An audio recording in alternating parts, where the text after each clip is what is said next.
Ya, Upete tumeona dakika 90 Pamba Jiji wameibuka na ushindi kwenye mchezo mwingine, wamekaa kileleni. Kwanza tathmini yako ni ipi kwenye mchezo wa siku ya leo ulivyoutazama?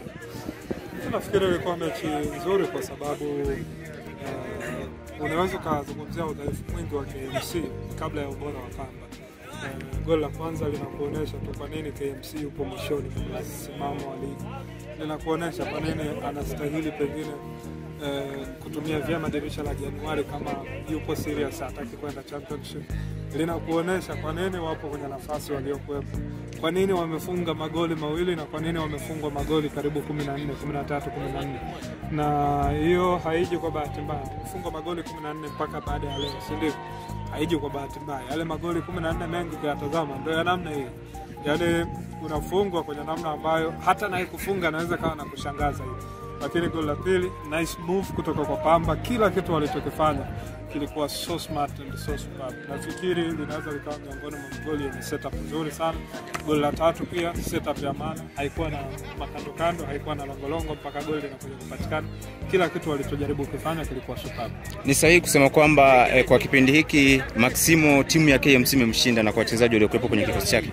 No, ni ngumu kwa sababu mimi siwezi kusema hivyo kwa sababu naamini matatizo ya KMC yapo beyond coaching, yapo zaidi ya kocha.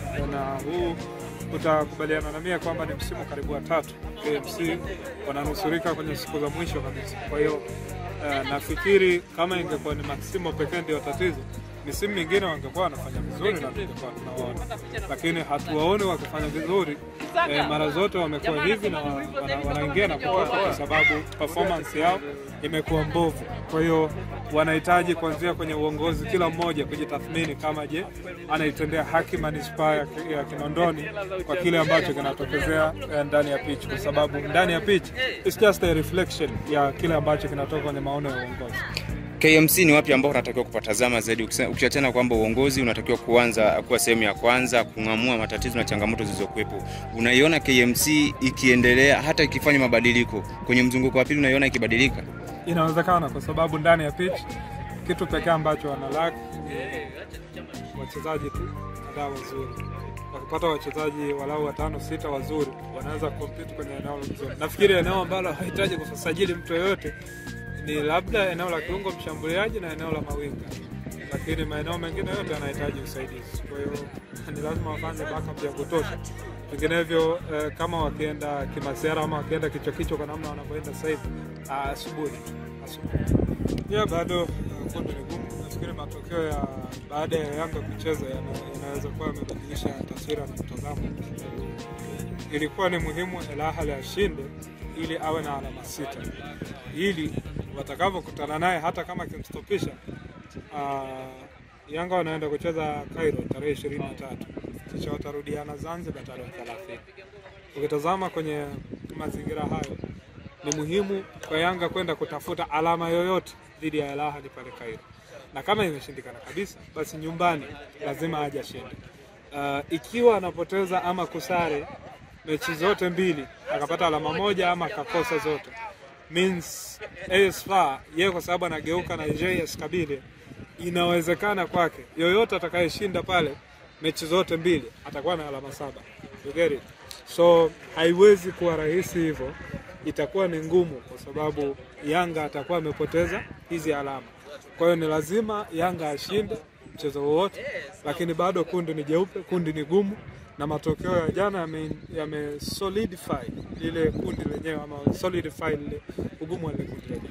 Ni sahihi Yanga wao kwa sasa hivi kuendelea kumtakia kila la afanye vizuri, manake Ahly ili na wao waendelee kutafuta matokeo ya ushindi ili hizo timu zingine ziendelee kuhangaika kupata matokeo. Sehemu pekee ya kumtakia matokeo mazuri Al Ahly ilikuwa ni jana, ambapo Yanga alikuwa mnufaika wa kwanza wa matokeo ya Al Ahly positive.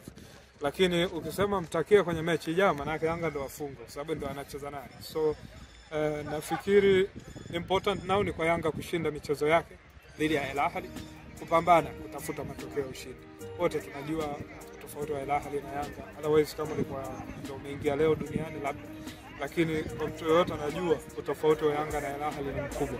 Kwa hiyo lazima watahitaji kufanya kazi ya ziada, effort, maximum effort ili kuhakikisha wanakwenda kupata matokeo ya msingi.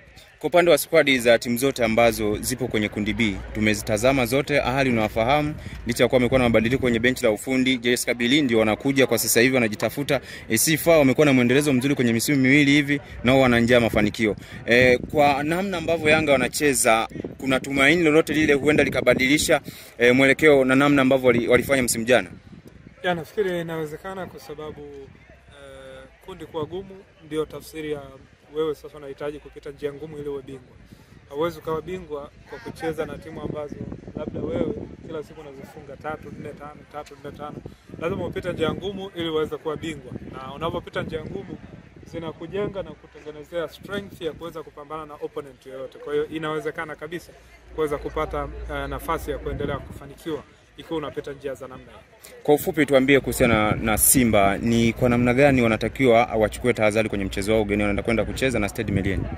Kupata sare ya Tunisia dhidi ya Esperance the Mites of Tunisia nafikiri imewaboost sana wale Stade Malien. Kwa hiyo lazima watakuja wakiwa na nguvu kubwa kuhakikisha walau basi wanakuja kuleta kitu cha tofauti. Hiyo mosi. Lakini cha pili, watajaribu kutengeneza attention kubwa ili walau waweze kupata matokeo mazuri ya kuendelea kupambana na kuhakikisha kwamba kila kitu kinakwenda wanavyotaka. Kwa hiyo nikijaribu kutazama kwenye mazingira yote haya, yananipa sababu nyingi za kwamba inawezekana wakawa wanahitaji kucheza mechi nyingi zaidi kwa ushindani mkubwa ili waweze kupata matokeo dhidi ya Simba na dhidi ya timu nyingine watakazokabiliana nayo. Najua kwenye group lao wao ndio timu ndogo zaidi na hawajawa wadogo kwa bahati mbaya. Performance yao inazungumza zaidi. Kwa hiyo wangehitaji kunyanyukia kutoka hapa Stade Malien, lakini Simba ni lazima afahamu anaenda kucheza na timu ambayo haina cha kupoteza, timu ambayo haina cha kutumainia pia. Ukikutana na timu ya namna hiyo ni kama mtu tu ambaye anajisikia kufa muda wote, hana cha kupoteza. Kwa hiyo ukipigana naye wewe ndio unapaswa kuwa na tahadhari zaidi. Nafikiri Simba pia anapaswa kuingia hivyo akijua anaenda kukabiliana na mtu ambaye hata kuwa na cha kupoteza, atakuwa anaingia na vizia anajaribu kutengeneza nafasi. Lakini cha mwisho Simba wanapaswa kuwa bora sana kwenye eneo la umaliziaji, pamoja na ndio eneo ambalo limekuwa likiwapa changamoto. Mechi iliyopita dhidi ya Petro di Luanda, nafasi 3 za wazi kabisa ambazo ni clear chance wamezikosa. Watifu na kwenda kumbana na timu ambayo inazuia haikupi hata nafasi ya kutengeneza nafasi nyingi. Kwa hiyo nafikiri wanapaswa kuimarisha haraka hilo eneo. Mwalimu Dimitri Pantev tumemwona amekuwa